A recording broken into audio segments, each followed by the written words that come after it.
तो एक छोटा सा शॉर्ट ट्रिक है that you can learn. Pandit Badri Prasad हर हर बोले, तो पहला साइन, दूसरा कॉस, तीसरा टैन।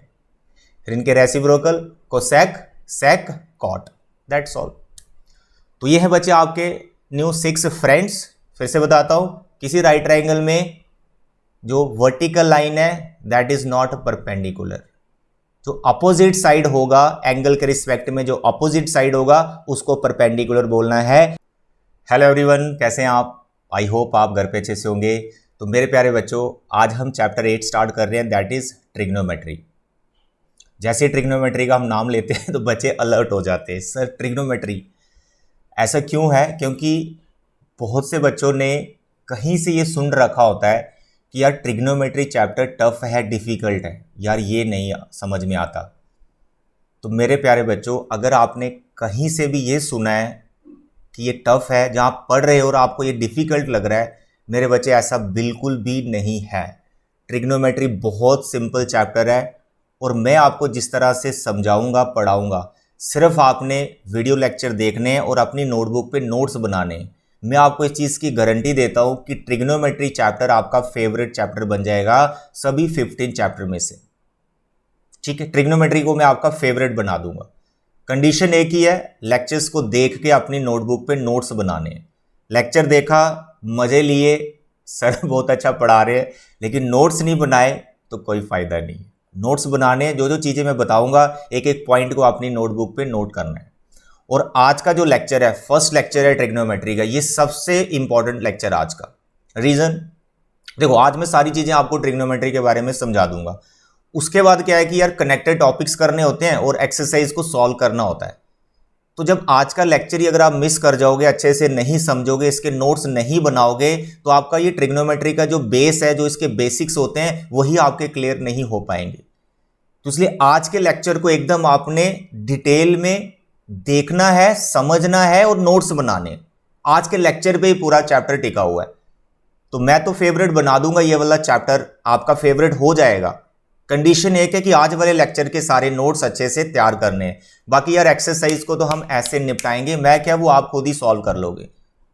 ठीक है, सिर्फ आपको कॉन्सेप्ट समझना है, राइट? तो इससे पहले हमने 7 चैप्टर्स एनसीईआरटी से कर लिए, chapter number 1 to chapter number 7। Continuously chapter 7 मैंने आपको करवा दिए हैं। हर एक चैप्टर की प्लेलिस्ट बनी हुई है मेरे चैनल पर, आप जाइए और सीक्वेंस वाइज आप देखो, कॉन्सेप्ट, एक्सरसाइज, सारी चीज़ें डिटेल में मैंने करा रखी हैं। तो आज हम चैप्टर 8 को स्टार्ट कर रहे हैं, राइट? चलिए देखो, सबसे पहले मैं कुछ सिचुएशन आपको दे रहा हूं यहां पर ट्रिग्नोमेट्री को अंडरस्टैंड करने के लिए कि हम इसमें करने क्या वाले हैं। मेरे बच्चे, सपोज करो ये जो मैं बना रहा हूं, ये जो वर्टिकल लाइन बनाई, ये कोई टावर है, ठीक है, और आपको इसकी हाइट फाइंड करनी। तो एक बच्चे ने कहा सर मेरे पास स्केल है 15 सेंटीमीटर का, तो मैं इस टावर की हाइट को मेज़र कर सकता हूँ। बिल्कुल आप मेज़र कर सकते हैं। आप टावर पे चढ़ जाइए और ऐसे मेज़र करते हुए चलिए ऊपर। तो भाई उसको मेज़र करने में बहुत रिस्क है। एक तो ऊपर चढ़ रहे हो है, अगर कहीं पाँव फिसल गया तो क्या होगा? अरे भाई ऐसे मेज़र नहीं करना इस टावर को। तो हाइट तो हमने मेज़र करनी है, लेकिन किस तरह से मेज़र करनी है वो मैं आपको अभी बता रहा हूँ। देखो, ये आपका टावर है, बहुत बड़ा टावर है। जैसे आपने देखे मोबाइल टावर लगे होते हैं बहुत बड़े बड़े, आपके घरों पे भी लगे होंगे, कहीं आप देखते हो ग्राउंड में भी लगे रहते हैं। तो ये बहुत बड़ा टावर है, बहुत इसकी हाइट है, इसको हमने मेज़र करना है, राइट? हमें क्या सिचुएशन पता है कि हम इस टावर से कितने डिस्टेंस पर खड़े हैं, ये हमको पता चल गया। That we can measure. Scale से मेज़र करो, मेजरिंग टेप से मेज़र करो, कैसे भी मेज़र करो, तो आपको ये डिस्टेंस पता चल गया। मैंने एक कंडीशन तो पता होनी चाहिए कम से कम। तो this distance we can measure, इसमें कोई रिस्क नहीं है। ग्राउंड वाला डिस्टेंस है ना, ये हॉरिजॉन्टल डिस्टेंस, इसमें तो कोई नहीं है कि आप टावर से कितनी दूर पर खड़े हो, ये तो मेजर कर सकते हैं, इसमें कोई दिक्कत नहीं है। तो ये डिस्टेंस आपको किसी तरह से पता चल गया, ठीक है, और आप यहाँ पे खड़े हो, यहाँ पर मैं इसका सी नाम रख देता हूँ, ये आपकी लोकेशन है। तो दिस डिस्टेंस यू नो कितना भी है, let it be 5 metre. Distance between you and tower, that you no.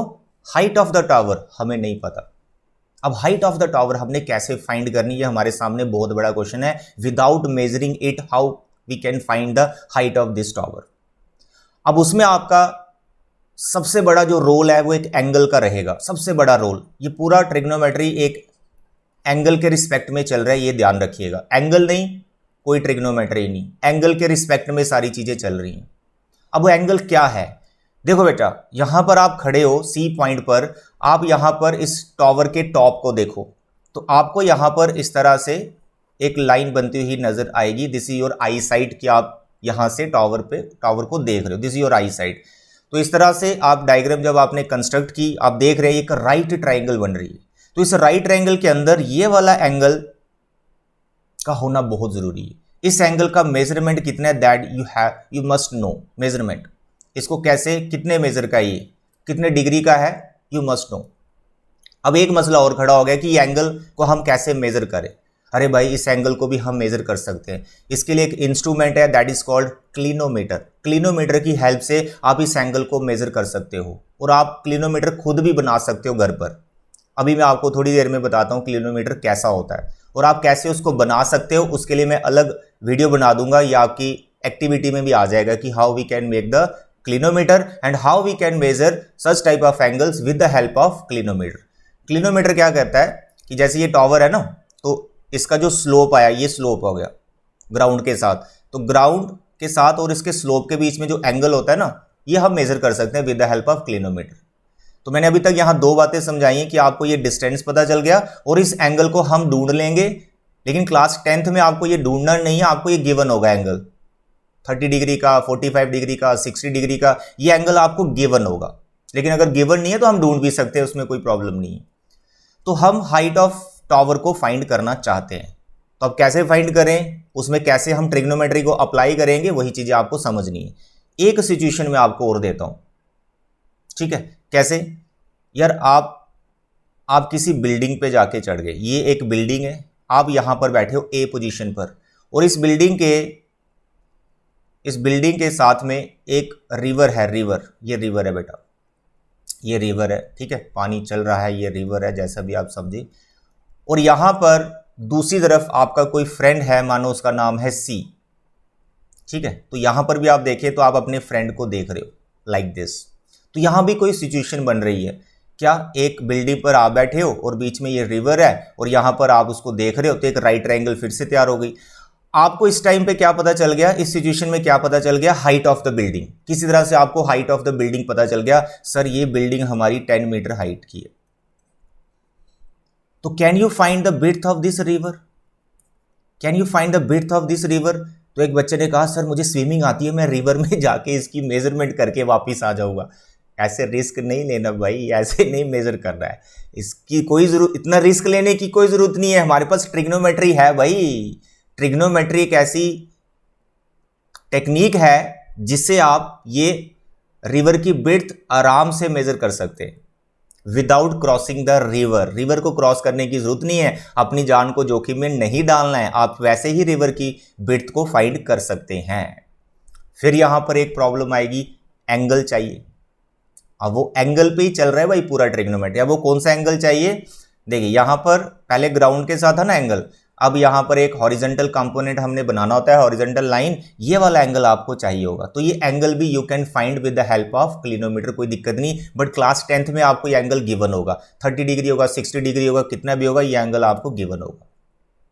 तो एक कोई साइड ट्राइंगल की पता चल जाएगी और एक एंगल पता चल जाएगा, तो आप रिवर की विड्थ को फाइंड कर सकते हो। लेकिन क्वेश्चन ये है कि सर कैसे फाइंड करेंगे तो वो तो सब सीखोगे अभी आप, इसीलिए तो चैप्टर हमारा ये स्टार्ट होने वाला है ट्रिग्नोमेट्री, वो सब सीखोगे। चलिए अब देखो, ये है आपका क्लिनोमीटर। अब ये क्लिनोमीटर को ध्यान से देखो, इसमें आपका प्रोटेक्टर लगा हुआ है, स्केल लगा हुआ है, यहां पर ये थ्रेड से हमने एक नट को बांधा हुआ है ताकि एंगल को प्रॉपर्ली हम मेजर कर पाए। ये होता है बच्चे आपका क्लिनोमीटर। ये आप खुद भी बना सकते हो घर पर, ठीक है? अभी आपको नहीं बनाना है, अगर स्कूल के टीचर आपको ये एक्टिविटी देते हैं मेक अ क्लिनोमीटर, फिर आप बना सकते हो, तो वो मैं आपको एक्टिविटी करवा दूंगा इसी चैनल के थ्रू। उसके बाद दूसरी एक्टिविटी हमारी आ जाएगी, how we can measure the angle with the help of clinometer, वो भी हो जाएगा। बट ये चैप्टर 8th में इसका कोई रोल नहीं है, क्योंकि एंगल आपको गिवन होंगे, एंगल आपको गिवन होंगे। बस मैं आपको ये बता रहा हूं कि वो एंगल को हम क्लिनोमीटर की हेल्प से फाइंड कर सकते हैं, राइट? तो यहां पर मैंने आपको दो सिचुएशन बताई कि टावर की हाइट को हम कैसे फाइंड करें। दूसरा मैंने बताया ये डिस्टेंस, रिवर की ये विड्थ हम कैसे फाइंड करें। तो ये सारी चीजें हमारी ट्रिग्नोमेट्री के अंडर आएंगी, ठीक है। हाइट और डिस्टेंस ये सारा हम ट्रिग्नोमेट्री जो टेक्निक है हमारी उससे हम फाइंड कर सकते हैं। मेरे प्यारे बच्चों यहां पर देखो कुछ स्टेटमेंट्स मैंने लिख रखी हैं, ध्यान से देखें इसको। क्या है, can in all the situations given above the distances और heights can be found by using some mathematical techniques which come under the branch of mathematics called trigonometry. जिस टेक्निक से भी आप इनकी हाइट्स डिस्टेंसेस वगैरह फाइंड करोगे वो किस ब्रांच के अंडर आता है, दैट इज ट्रिग्नोमेट्री। मैथमेटिक्स की एक ये ब्रांच ही है, दैट इज ट्रिग्नोमेट्री। जैसे आपने कोऑर्डिनेट ज्योमेट्री पढ़ा ना, तो कोऑर्डिनेट ज्योमेट्री मैथ्स की एक अलग ब्रांच है। जैसे आप अलजेब्रा पढ़ते हो, algebra is a branch of mathematics, trigonometry is a branch of mathematics, coordinate geometry is a branch of mathematics. आगे आप क्लास 11-12 में कैलकुलस पढ़ोगे, calculus is a branch of mathematics. Calculus में हम चेंजेस के बारे में पढ़ते हैं, ट्रिग्नोमेट्री में हम हाइट्स एंड डिस्टेंसेस को कैसे फाइंड कर रहे हैं उसके बारे में पढ़ते हैं। कोऑर्डिनेट ज्योमेट्री में हम क्या पढ़ते हैं कि कार्टेशियन प्लेन के अंदर हम दो पॉइंट्स के बीच में कैसे डिस्टेंस निकाल रहे हैं, ट्राइंगल का एरिया कैसे निकाल रहे हैं, बहुत सारी चीज़ें। तो मेनली हमने ट्रिग्नोमेट्री में क्लास 10th के सिलेबस में हाइट्स एंड डिस्टेंसेस को फाइंड करना होता है किसी राइट ट्राइंगल की साइड्स को, ठीक है। अब यहां पर देखो ये जो आपका ट्रिग्नोमेट्री वर्ड है, it consist of 3 words, Greek words. उनका मीनिंग यू शुड क्लियर कि उनका मतलब क्या है। नंबर 1 ट्राई, ट्राई मतलब 3, ट्राई मतलब 3, गॉन मतलब साइड्स एंड मेट्रोन मतलब मेजर। मतलब जो ट्रिग्नोमेट्री जो वर्ड है ये 3 ग्रीक वर्ड्स का बना हुआ है, 3 साइड्स मेजरमेंट, यानी 3 साइड्स का हमने मेजरमेंट करना है। तो बात वही होगी कि कोई भी राइट ट्रायंगल हमारे पास सिचुएशन में आ रही है लाइक दिस, यहाँ भी राइट ट्रायंगल बनी, इसमें भी राइट ट्रायंगल बनी, तो इन तीनों साइड्स को अगर हम मेजर कर रहे हैं तो वो किस ब्रांच के अंडर आता है, ट्रिग्नोमेट्री। और ये 3 वर्ड्स का बना हुआ है, ठीक है। It is try, gone and metro. Actually trigonometry is a study of relationship between sides and angles of a triangle। तो trigonometry में हम क्या पढ़ेंगे, relationship between sides and angles। ये तो हो गया थोड़ा सा इसका background, what is trigonometry word, इसके अंदर ग्रीक वर्ड्स कौन से छुपे हुए हैं, और हमने मेजरमेंट किसकी करनी है, साइड्स की मेजरमेंट करनी है एंगल के रिस्पेक्ट में। ये सारी चीजें, ये इसका बेसिक हो गया। अब आपको ये समझना है कि ट्रिग्नोमेट्री की जो मेजरमेंट करनी है वो किसकी हेल्प से करनी है, क्या है हमारे पास ऐसी टेक्निक्स, क्या चीज़ें हैं हमारे पास। तो वो बच्चे हमारे पास हैं ट्रिग्नोमेट्रिक रेशोज। क्या हैं, ट्रिग्नोमेट्रिक रेशोज। अब देखिए यहाँ पर ध्यान से पढ़ो, कह रहे हैं in this chapter we will study some ratios of sides of the right triangle with respect to its acute angles. भैया ये जो अक्यूट एंगल है हमारे पास, सारी कहानी इसकी है। अक्यूट एंगल के रिस्पेक्ट में कुछ रेशोज बनाई जाएंगी। किसकी रेशोज बनाई जाएंगी, राइट ट्राइंगल की साइड्स की। राइट ट्राइंगल या कोई भी ट्राइंगल उसमें 3 साइड्स होती हैं, तो मेनली हमने यहां पर राइट ट्राइंगल डिस्कस करना है। तो राइट ट्राइंगल की जो 3 साइड्स हैं उन साइड्स का आपस में रेशो बनाना है। लेकिन जो रेशो बनाना है वो with respect to an angle बनाना है, एंगल के रिस्पेक्ट में रेशो बनेगा। तो वो एंगल हमारा यहां पर क्लास 10th के सिलेबस में अक्यूट एंगल होगा। लेकिन थोड़ा सा एक कॉन्सेप्ट हम और सीखेंगे, अक्यूट एंगल के अलावा भी हम 2 एंगल लेंगे, that is 0 degree and 90 degree. उस पर भी हम ट्रिग्नोमेट्रिक रेशोज का वैल्यू को ढूंढने का कोशिश करेंगे। तो सबसे पहले आप ये समझें कि ट्रिग्नोमेट्रिक रेशोज क्या होती हैं। ट्रिग्नोमेट्रिक रेशोज साइड्स के बीच में रेशो होती हैं, बट एंगल के रिस्पेक्ट में होती हैं। ये बार बार बोल रहा हूँ मैं, एंगल के रिस्पेक्ट में, एंगल के बिना बात नहीं करनी ही है, ठीक है। चलिए उसके बाद हमने जो हमारे सिलेबस में स्पेसिफिक कुछ एंगल्स हैं, जैसे 0 डिग्री 90 डिग्री तो बता ही रहा हूं, फिर हमारे पास 30 डिग्री भी आ जाएगा, 45 डिग्री भी आ जाएगा और 60 डिग्री भी आ जाएगा। इन 5 एंगल्स के रिस्पेक्ट में भी हमने उन रेशोज की वैल्यूज को फाइंड करना होता है, प्लस कुछ आइडेंटिटीज भी हमारे पास बनेंगी। ट्रिग्नोमेट्री की कुछ आइडेंटिटीज बोले तो कुछ फॉर्मूले बनेंगे, उनको भी हम डिस्कस करेंगे। बहुत सारी चीजें हैं, बट मेनली आपको आज ये समझना है कि यार सर ये जो आप ट्रिग्नोमेट्रिक रेशियोज बोल रहे हो ये क्या होता है, ये क्या होता है, किसके रिस्पेक्ट में होता है, कैसे इसको देखना है, इनके नाम क्या हैं, ये सारी चीजें। तो बच्चे आप ऐसा फील करो कि ये जो मैं आपको ट्रिग्नोमेट्रिक रेशियोज बताने वाला हूं ये आपके नए दोस्त बनने वाले। ये these are new friends for you. जैसे आपकी क्लास में आपके फ्रेंड्स हैं, ठीक है, सभी फ्रेंड्स का आपको नाम याद है, पूरी क्लास के, आपकी जो क्लास के जितने भी स्टूडेंट्स होते हैं सबके नाम आपको याद होते हैं, चाहे 30 स्टूडेंट्स हो, 25 हो, 40 हो, सबके नाम आपको याद हो जाते हैं। लेकिन थोड़ा टाइम लगता है, नाम याद हो जाते हैं। लेकिन यहां पर इतने नहीं है, 6 फ्रेंड्स ही आपको मैं नहीं देने वाला हूं, 6 फ्रेंड्स से मैं आपको मिलाने वाला हूं। एक तो आपने उनके नाम याद रखने, तो अगर आप 40 फ्रेंड्स के नाम याद रख सकते हैं क्लास में, तो यार 6 जो मैं आपको फ्रेंड्स दे रहा हूं 6 उनके नाम भी याद कर लो। 6 फ्रेंड्स के नाम याद करने और उनका नेचर बोले तो वो कैसे डिफाइंड किए गए हैं। जैसे आपको भी आपके फ्रेंड्स के नेचर तो पता ही है ना, जितने भी फ्रेंड्स हैं सबका नेचर पता है। इसका बहुत हेल्पिंग नेचर है, ये बड़ी हेल्प करता है, ये बड़ी पढ़ाई करता है, बड़ी सारी चीज़ें हैं। तो ऐसे ही जो न्यू 6 फ्रेंड्स मैं आपको बताने वाला हूँ आज, जिनको आप ट्रिग्नोमेट्रिक रेशियोज बोलोगे, उनके नाम याद रखने हैं और वो कैसे डिफाइंड किए गए हैं, बस उसको ध्यान में रखना है। ठीक है बेटा। तो देखें आपके जो नए 6 दोस्त हैं वो आए कहां से, राइट ट्राइंगल से आए। कहां से आए, राइट ट्राइंगल से आए। और किस तरह से आए, किसके रिस्पेक्ट में आए, वो बहुत इंपॉर्टेंट है। देखो मेरे बच्चे, यहां पर मैं एक राइट एंगल्ड ट्राइंगल बना रहा हूं। This is right angled triangle. अरे भाई आपने ट्रिग्नोमेट्री से रिलेटेड 2 चैप्टर करने हैं, चैप्टर नंबर 8, चैप्टर नंबर 9। सभी क्वेश्चंस में right triangle right triangle right triangle ही है। अक्यूट ट्राइंगल्स भी आएंगी, ऑब्ट्यूज भी आएंगी, लेकिन 10th में नहीं आएंगी, 11th 12th में मिलती हैं एप्लीकेशन ऑफ ट्रिग्नोमेट्री में। फिलहाल आपने राइट ट्राइंगल बना दी, ये एंगल आपका हो गया 90 डिग्री का। ठीक है, अब वो जो नए 6 दोस्त हैं वो किसी के रिस्पेक्ट में डिफाइंड किए गए हैं, यानी जो ट्रिग्नोमेट्रिक रेशियोज में आपको बता रहा हूं, T ratios I can write in short, जो मैं ट्रिग्नोमेट्रिक रेशियोज बता रहा हूं वो किसी एंगल के रिस्पेक्ट में होती हैं। जैसे मैं यहां पर एंगल ए को सिलेक्ट कर रहा हूं, तो मैं आपको यह पूछूंगा एंगल ए के रिस्पेक्ट में इस राइट ट्राइंगल की तीनों साइड्स के नाम बताओ। ये बड़ा इंपॉर्टेंट है जो मैं आपको अभी बताने वाला हूं। मैं क्या बोल रहा हूं, इस एंगल ए के रिस्पेक्ट में तीनों साइड्स के नाम बताओ। तो आप एक साइड का नाम आप मुझे फटाक से बताओगे, उसमें कोई कंफ्यूजन नहीं है। इस राइट ट्राइंगल की longest side that is hypotenuse, इसमें कोई कंफ्यूजन नहीं है, सभी बच्चों को यह पता है राइट ट्राइंगल में जो लॉन्गेस्ट साइड है वो हाइपोटेन्यूज होती है।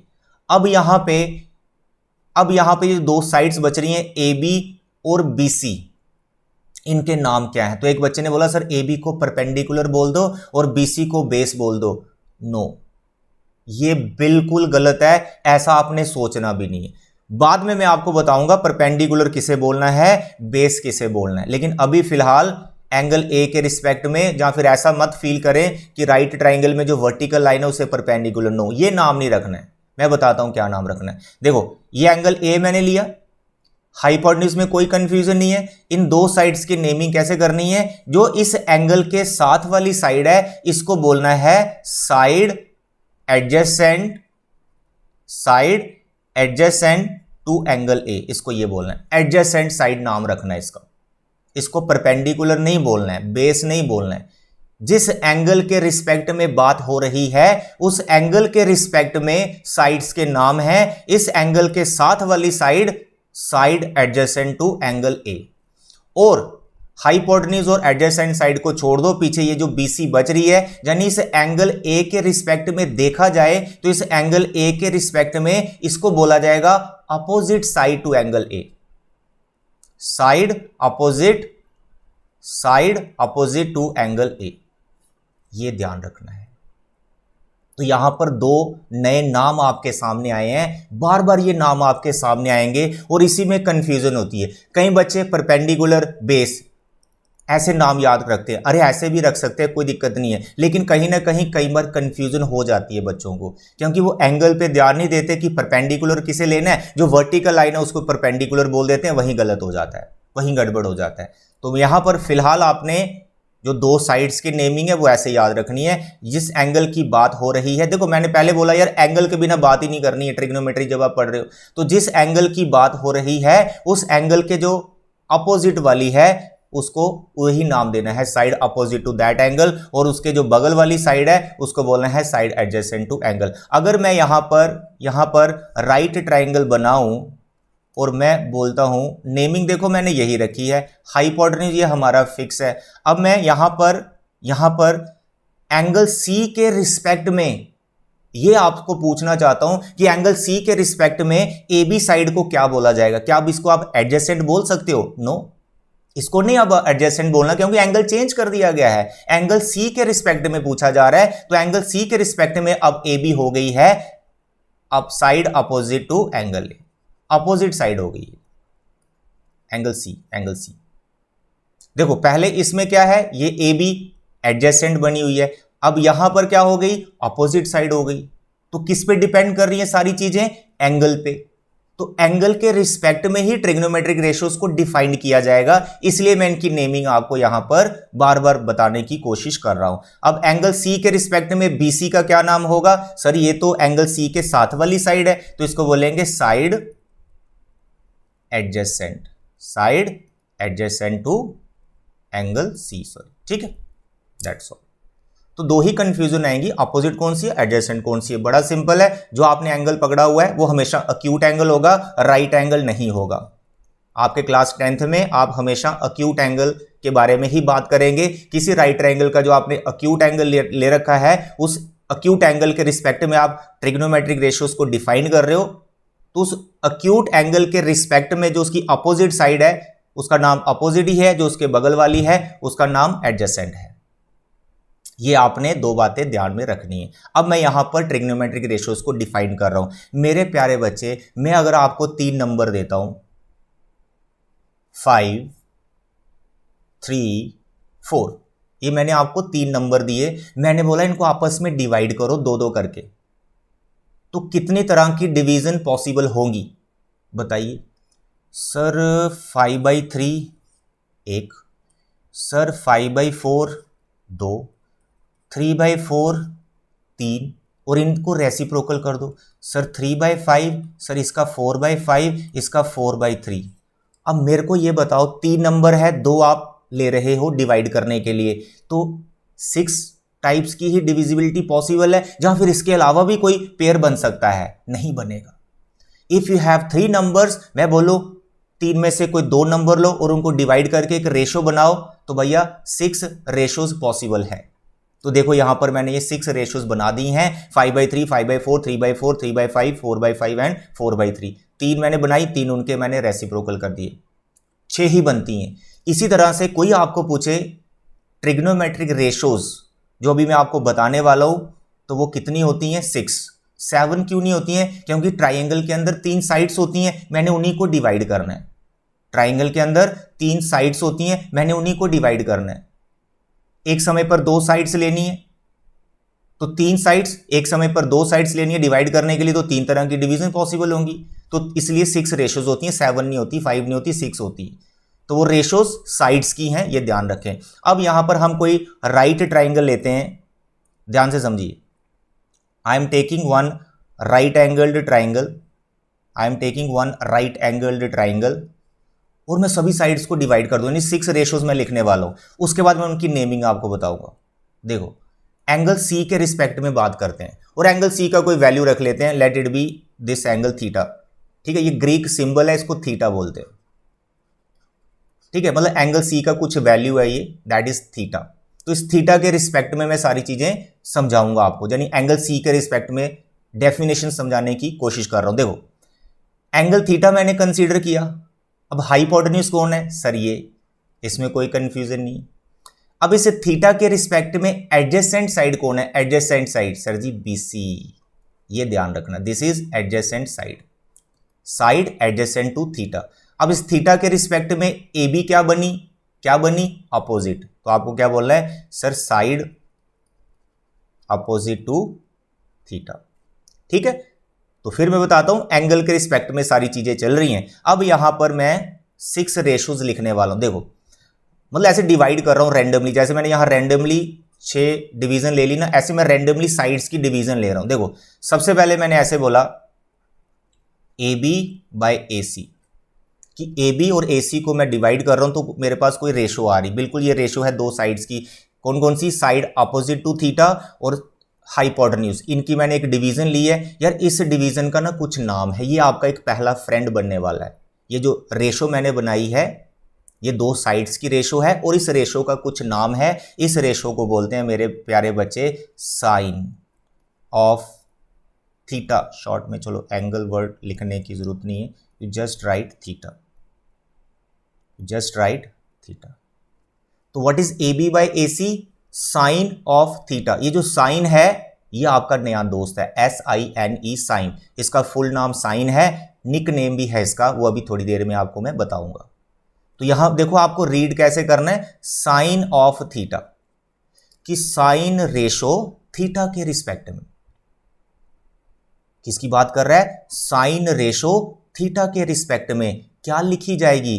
AB by A C. तो यहां पर तो मैंने AB by A C triangle से देखा। अगर आपको प्रॉपर डेफिनेशन समझना है साइन ऑफ थीटा का तो भैया AB और AC का तो मैंने पहले नाम भी तो लिख रखा है। तो आप इसको ऐसे लिख सकते हो ना, side opposite to theta divided by hypotenuse. तो ये है आपका पहला फ्रेंड। कभी आपको कोई पूछे side opposite to theta upon hypotenuse ratio का क्या नाम है, तो आपने बोलना है साइन, ठीक है, और थीटा के रिस्पेक्ट में हो रहा है। देखो दूसरा मैं वैसे ही कोई दो और साइड्स ले लेता हूं। मैंने एक ले ली BC यानी एडजेसेंट साइड्स और एक मैंने वापस हाइपोटेन्यूज ले लिया AC। फिर से मैंने दो साइड्स का डिवीजन ले लिया है, एक रेशो बना दिया है। अब इस रेशो का नाम है कोसाइन। किस एंगल के रिस्पेक्ट में चल रहा है? थीटा। अरे भाई BC बाई AC का कुछ और नाम हो जाएगा अगर मैं एंगल चेंज कर दूंगा। अगर यहां थीटा नहीं एंगल A हो जाएगा तो BC बाई AC को कोसाइन आप नहीं लिख सकते, क्योंकि उस टाइम पे जो एडजेसेंट है वो एडजेसेंट नहीं रहेगी, वो अपोजिट बन जाएगी। इस चीज को समझने की कोशिश करें। सारी कहानी अक्यूट एंगल पे टिकी हुई है, ये ध्यान से समझना आपको। तो यहां पर I am writing BC by AC जो है एडजेसेंट साइड और हाइपोटेन्यूज। तो कभी भी एडजेसेंट और हाइपोटेन्यूज के बीच में जो रेशो बनेगी उसको बोलते हैं कोसाइन ऑफ थीटा। और यहां पर प्रॉपर मैं डेफिनेशन भी अभी लिख रहा हूं, तो जो अभी मैंने बोली, साइड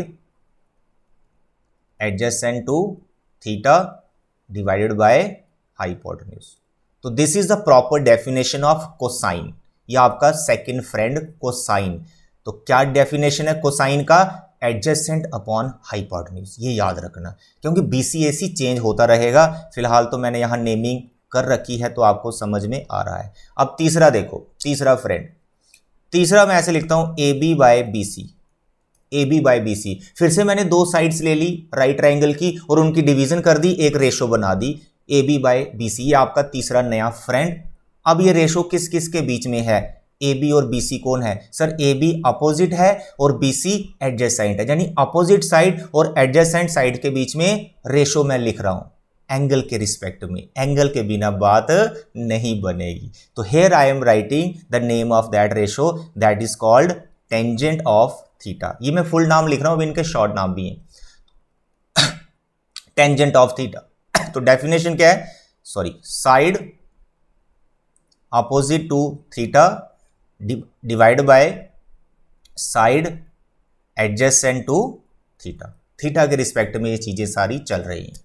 तो यह आपकी मेन तीन ट्रिग्नोमेट्रिक रेशोज, तीन नए दोस्त। पहला अपोजिट अपॉन हाइपोटेन्यूज को साइन बोलते हैं, एडजेसेंट अपॉन हाइपोटेन्यूज को कोसाइन बोलते हैं, अपोजिट अपॉन एडजेसेंट को टेंजेंट बोलते हैं। शॉर्ट नाम अभी बताने वाला हूं। ये आपकी तीन मेन रेशोज होगी। इन तीनों को रेसिप्रोकल करो। जैसे मैंने रैंडमली पहले तीन रेशोज को ले ली थी ना, डिवीजन ले ली थी नंबर्स की, फिर मैंने उनको रेसिप्रोकल कर दिया। इन तीनों को रेसिप्रोकल कर दो। जैसे AB बाई AC लिखा है, जहां फिर अपोजिट अपॉन हाइपोटेन्यूज लिखा है, तो हाइपोटेन्यूज अपॉन अपोजिट करो ना। हाइपोटेन्यूज को ऊपर ले जाओ, अपोजिट को, फिर नाम चेंज हो जाएगा, उसका नाम साइन नहीं होगा। हाँ, ऐसा बोल सकते हो साइन का मैं रेसिप्रोकल लिख रहा हूं, उसका कुछ नाम और होगा। देखिए यहां पर, तो here I am writing again fourth, fifth and sixth ratio. Fourth पहले वाले का रेसिप्रोकल, तो पहला था अपोजिट अपॉन हाइपोटेन्यूज। अब मैं क्या लिख रहा हूं? Hypotenuse upon side opposite to theta. Hypotenuse के डिवाइड में वो साइड लिखी जो थीटा के अपोजिट थी। तो इसका जो नाम है, इसका नाम है कोसेकेंट। ठीक है, कोसेक आगे ANT है, कोसेकेंट ऑफ थीटा, थीटा के रिस्पेक्ट में इस वाली रेशो को कोसेकेंट बोलते हैं। और ट्राइंगल के हिसाब से हाइपोटेन्यूज कौन है सर, वो तो AC है, अपोजिट कौन थी AB, तो हो गया ना AB बाय AC का रेसिप्रोकल AC बाय AB, तो साइन का जो रेसिप्रोकल है वो कोसेक होता है, ठीक है, शॉर्ट में इसको कोसेक बोलेंगे। फिर आप जो सेकंड नंबर पे थी अब उसका रेसिप्रोकल करो, तो सेकंड नंबर पे थी उसमें हाइपोटेन्यूज आप न्यूमिनेटर में लिखा और एडजेसेंट साइड नीचे आ जाएगी, साइड एडजेसेंट टू थीटा। तो सेकंड वाली रेशो का जब आप रेसिप्रोकल करेंगे उसका नाम है सीकेंट ऑफ थीटा। क्या है, secant of theta, and it is equal to what, वो जो पीछे आपने लिखा BC बाय AC, उसका रेसिप्रोकल, AC ऊपर BC नीचे, ठीक है। नेक्स्ट इज टेंजेंट का रेसिप्रोकल, थर्ड रेशो का reciprocal, that is side adjacent to theta, numerator में लिखना है, और उसके बाद side opposite to theta denominator में लिखना है। ये जो रेशो बनेगी ये टेंजेंट का मैं रेसिप्रोकल लिख रहा हूं, इसको बोलते हैं कोटेंजेंट, CO लगा देना बस साथ में, कोटेंजेंट ऑफ थीटा। इस रेशो का नाम है, इस सिक्स फ्रेंड का आपके नाम है कोटेंजेंट ऑफ थीटा, ठीक है। और रेसिप्रोकल आ गया इसका BC by AB, that's all. आता समझ मेरे बच्चे, ये आपके नए 6 दोस्त, इनके नाम याद करो, इनका डेफिनेशन याद करो। अब मैं यहां पर एक नया राइट ट्रायंगल लूंगा, उसके अंदर इनके एक तो निक नेम लिखूंगा और आपको मैं पूछता जाऊंगा यार साइड के रिस्पेक्ट में मेरे को जल्दी से बताते जाओ। यहां पर इस पॉइंट पे भी मैं आता हूं, देखिए नंबर 1 मैं यहां राइट ट्रायंगल बना रहा हूं, इसका नाम मैं रख रहा हूं PQR, ठीक है बेटा। डेफिनेशन को अंडरस्टैंड करना है कि मैं किस एंगल के रिस्पेक्ट में आपको पूछ रहा हूं, तो मैं यहां R के रिस्पेक्ट में पूछ रहा हूं। डेफिनेशन आपने अभी अभी देखी मेरे बच्चे, वो जो मैं साइन लिख रहा हूं ना उसको शॉर्ट में लिखना है साइन, और यहां पे लिखना है R, क्योंकि R के रिस्पेक्ट में मैं आपको चीजें पूछ रहा हूं। अब मैं इसको पूरा नहीं लिख रहा हूं, इसके साइन ऑफ एंगल R, तो शॉर्ट में आपको ऐसे लिखना होता है साइन R। कुछ बच्चे ऐसा समझ लेते हैं ये जो साइन और R है ये मल्टीप्लाई में है, क्योंकि कई बार आपको ऐसा दिखेगा साइन थीटा, तो बच्चे ये साइन और थीटा मल्टीप्लाई में नहीं है, ये कंप्लीट एक टर्म है, यानी इसको बोला जाता है साइन ऑफ एंगल थीटा, कि साइन रेशो बताओ थीटा के रिस्पेक्ट में क्या लिखी जाए।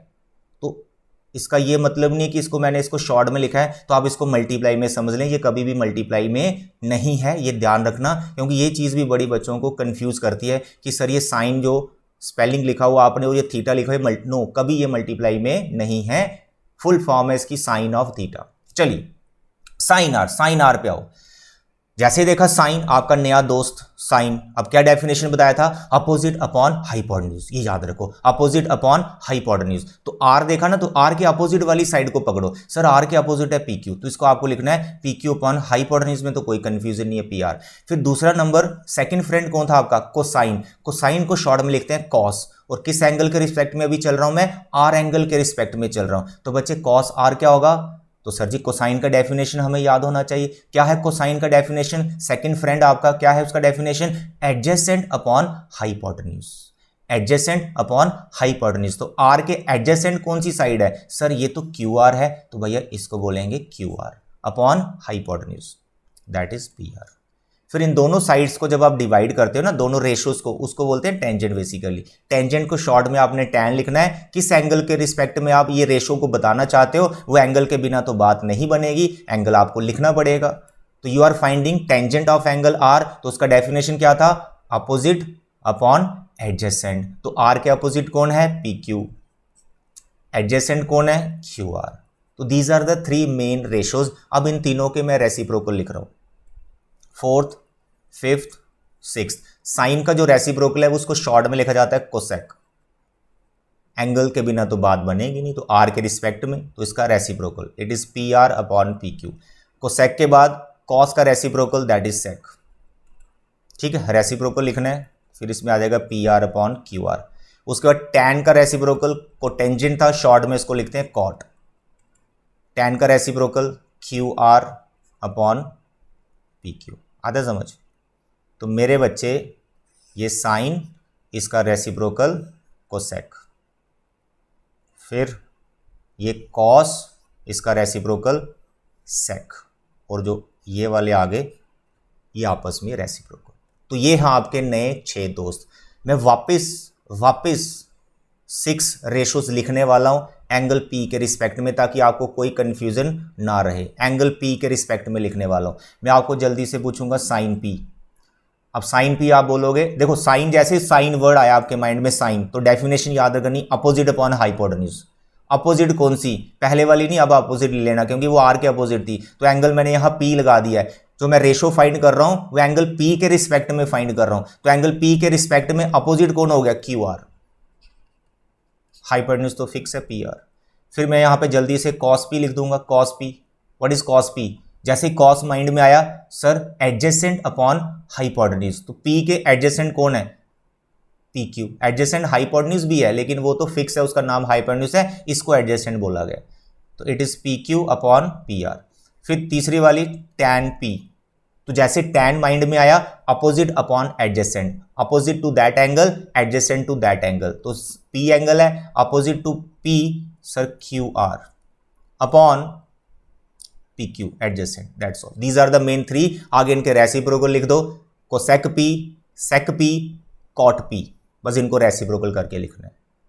तो ये है आपके नए 6 दोस्त। इनकी डेफिनेशन, इनके एक तो नाम याद रखने और इनका नेचर बोले तो डेफिनेशन, बस ये कहानी है। अगर ये आपको क्लियर हो जाता है, फिर छोटी छोटी चीज़ें हैं वो मैं आपको जल्दी से बता देता हूँ। नंबर 1, कहीं पर ऐसा लिखा होगा sine theta is equal to 1 by cosec theta, तो इसे देख के घबराना नहीं, ये बिल्कुल सही स्टेटमेंट है। ये बोल रहा है कि साइन का जो रेसिप्रोकल है वो कोसेक होता है। वो तो अभी आपने देख लिया, साइन जो रेशो है उसका रेसिप्रोकल कोसेक है, तो उसको ऐसे बताया जाता है, sine equal to 1 by cosec. This imply जो 1 बाय साइन होता है इज इक्वल टू कोसेक। ठीक है, अगर आप x को लिखते हो इक्वल टू 1 बाय वाई, तो y हो गया ना 1 बाई एक्स के इक्वल, वही कहानी। साइन का रेसिप्रोकल कोसेक और कोसेक का रेसिप्रोकल साइन। अब ये जो रिलेशन मैं यहां लिख रहा हूं, यहां से एक चीज और हमें सामने देखने को मिलती है यार, साइन थीटा और कोसेक थीटा दोनों रेशोज आपस में रेसिप्रोकल है ना, तो इनका प्रोडक्ट कितना होगा, 1 नहीं होगा। तो कई बार आप क्वेश्चंस कर रहे होंगे, तो साइन और कोसेक का अगर प्रोडक्ट आ गया तो उसको आपको 1 लिखना है। जैसे मैं आपको बोलूं 2/3 का रेसिप्रोकल बताओ, तो आप बोलोगे सर 3/2, तो 2/3 एक रेशो है, 3/2 एक रेशो है, दोनों एक दूसरे के रेसिप्रोकल है। तो जब इन दोनों रेशोज को आप मल्टीप्लाई करोगे तो आंसर क्या आएगा, 1 ही तो आएगा, सब कैंसिल हो गया। तो साइन और कोसेक को देख के घबराना नहीं है, ये रेशोज ही होती हैं, ये डिवीजन है, दो साइड्स की लेंथ का ये डिवीजन होता है। तो जब लेंथ पता चल जाएगी और रेसिप्रोकल लिखें तो कैंसिल तो हो ही जाएंगे वो, इसलिए इनका प्रोडक्ट आपका 1 आएगा। ऐसे ही आप इसको 3 बार ऐसे समझ सकते हो, 3 time you can write like this.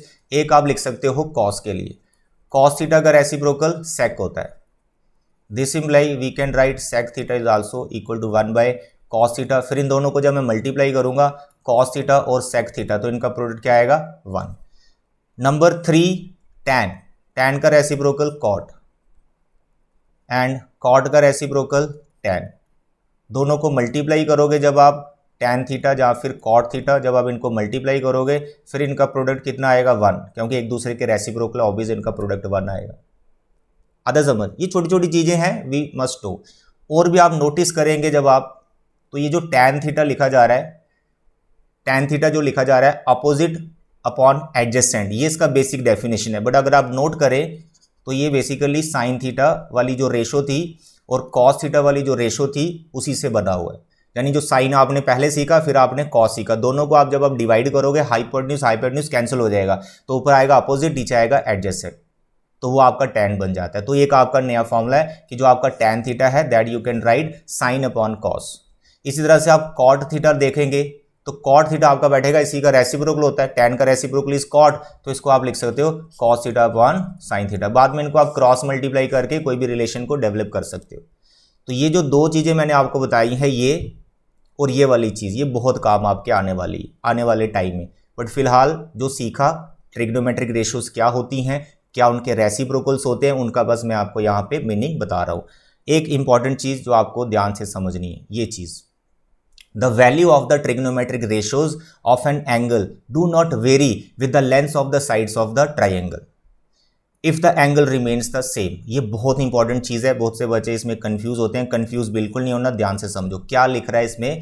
कह रहा है यार किसी राइट ट्राइंगल में अगर आपको कोई एंगल थीटा गिवन है या इसका मेजरमेंट आपको पता चल गया और आप किसी रेशो के बारे में बात कर रहे हो, मानो साइन थीटा, इसका नाम मैं रख लेता हूं ABC ट्राइंगल, ठीक है। तो मैं साइन थीटा को अभी लिख रहा हूं, तो साइन थीटा मेरी क्या हो गया, साइन थीटा क्या हो गया, अपोजिट अपॉन हाइपोटेन्यूज, यानी मैंने लिखा AC/AB, ठीक है। डेफिनेशन के हिसाब से ये अपोजिट है और ये हाइपोटेन्यूज है, तो मैंने ये डेफिनेशन लिख लिया। कह रहा है इस रेशो का वैल्यू कभी चेंज नहीं होगा।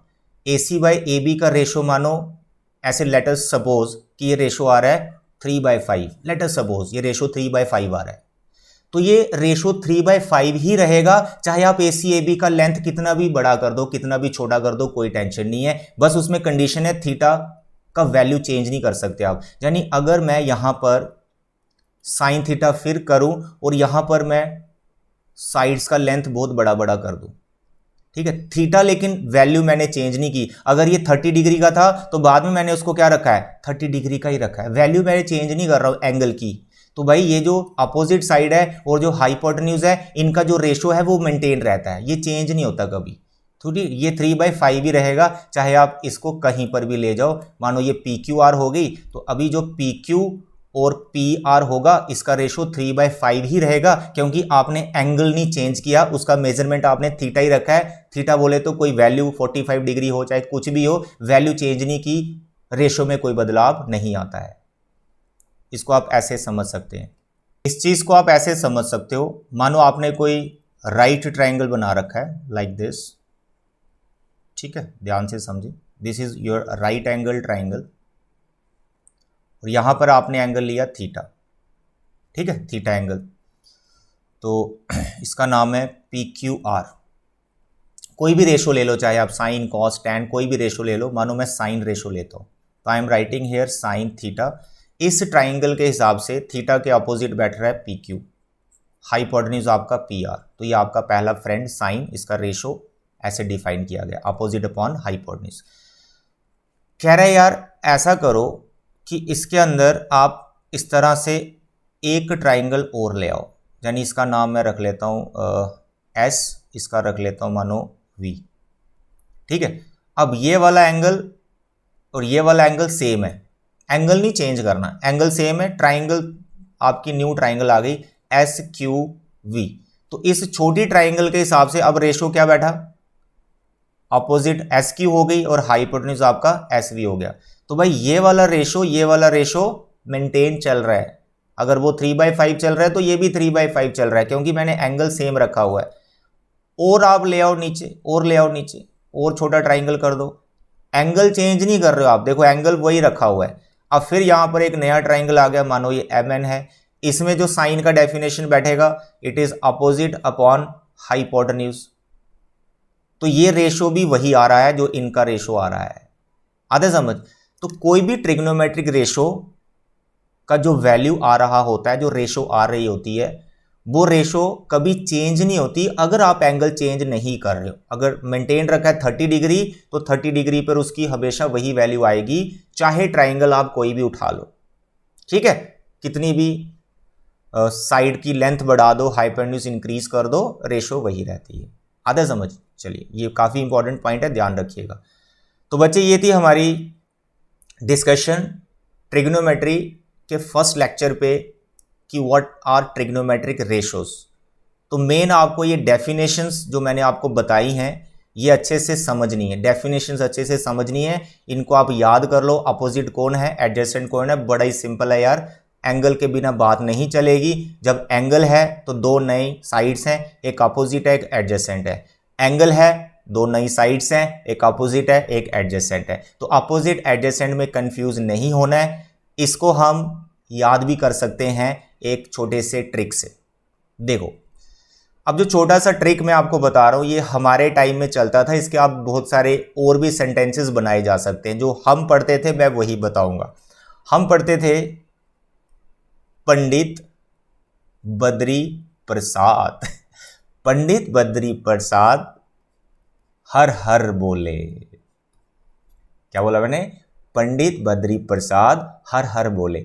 ऐसे और भी बहुत सारे सेंटेंसेस हैं, इंग्लिश में बहुत सारे सेंटेंसेस हैं, हिंदुस्तान पाकिस्तान से रिलेटेड भी बहुत सारे सेंटेंसेस हैं, लेकिन हम ये पढ़ते थे तो मैं यही आपको बता रहा हूँ। बाकी और भी मैं टाइमली आपको बताता रहूँगा क्या क्या सेंटेंसेस हैं। अब ये मैंने लिखा क्या है, ये मैंने लिखा क्या है, किसी राइट ट्राइंगल में जब भी आप कोई रेशो को डिफाइंड कर रहे हो ना किसी एंगल के रिस्पेक्ट में, तो जो आपकी अपोजिट साइड है वो हमेशा आपका परपेंडिकुलर कहलाएगी, वो हमेशा परपेंडिकुलर कहलाएगी।